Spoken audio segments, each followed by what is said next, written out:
বিএনপির সাংগঠনিক সম্পাদক শামা ওবায়েদ ও কৃষক দলের সাধারণ সম্পাদক শহীদুল ইসলাম বাবুলের দলীয় সমস্ত পদ স্থগিত করা হয়েছে।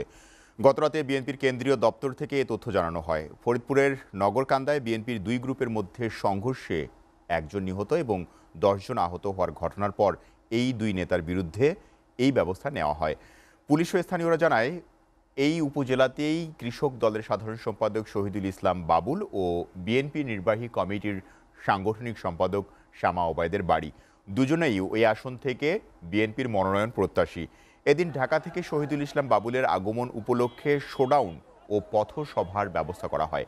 তবে আগের রাতে দুপক্ষের মহড়াকে কেন্দ্র করে এলাকায় উত্তেজনা ছড়িয়ে পড়লে দেশীয় অস্ত্র নিয়ে মুখোমুখি অবস্থান নেয় উভয় পক্ষ। শুরু হয় পাল্টাপাল্টি ধাওয়া, ইটপাটকেল নিক্ষেপ। খবর পেয়ে পুলিশ ঘটনাস্থলে পৌঁছে পরিস্থিতি নিয়ন্ত্রণে আনে।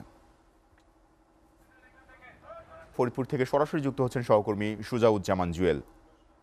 জুয়েল, বিএনপির দুই পক্ষের সংঘর্ষে পরবর্তী আর কি খবর আছে আপনার কাছে জানাবেন?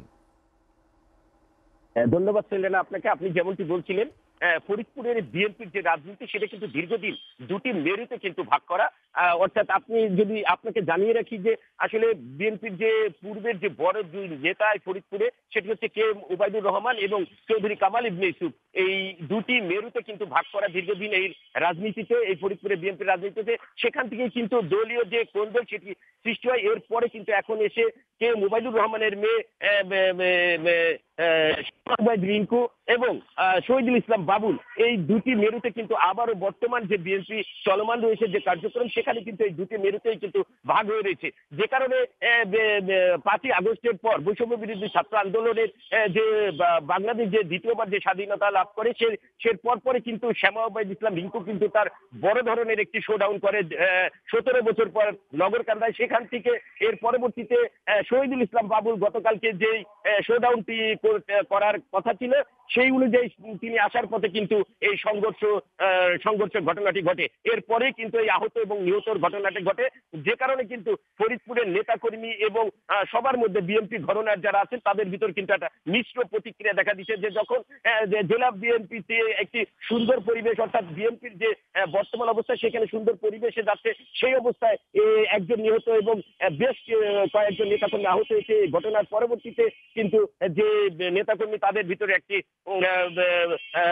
কষ্টের যে ছায়া, সেটা আমরা লক্ষ্য করতে পারি। এই বিষয়টা নিয়ে আমি এখন জেলা বিএনপির সভাপতি অ্যাডভোকেট মোদারেস আলী ঈসা, তার সাথে কথা বলবো। আসলে বর্তমান যে অবস্থা, এই অবস্থায় আসলে কি করণীয় আছে সেটি আমরা জানতে চাবো। আমি জেলার সভাপতি নই, আমি জেলার আহ্বায়ক। আর সম্প্রতি গতকালকে যে ঘটনাটা ঘটেছে এটা অত্যন্ত দুঃখজনক।